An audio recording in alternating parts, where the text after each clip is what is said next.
جن جن کاموں کے لیے یا جن جن اوقات میں غسل سنت یا مستحب ہے، جمعے کے لیے،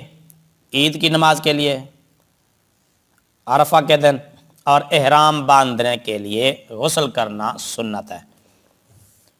وقوف عرفہ کے لیے، وقوف مزدلفہ کے لیے اور حرم کی حاضری کے لیے، حضور علیہ الصلوۃ والسلام کی بارگاہ میں حاضری کے لیے، طواف کے لیے، مینا میں جانے کے لیے، یعنی حاجیوں کے لیے یہ احکام ہے، اور شیطانوں کو کنکریاں مارنے کے لیے تینوں دن، شب برات، شب قدر، عرفہ کی رات، محفل میلاد مصطفیٰ صلی اللہ علیہ وسلم میں حاضری کے لیے یا کسی اور اچھی اور خیر کی مجلس میں حاضر ہونے کے لیے، مردے کو نہلانے کے بعد، جنون ختم ہونے کے بعد، غشی سے افاقے کے بعد، جب نشہ جاتا رہے کسی کا، اس کے بعد گناہ سے توبہ کرنے کے لیے، نیا کپڑا پہننے کے لیے، سفر سے مسافر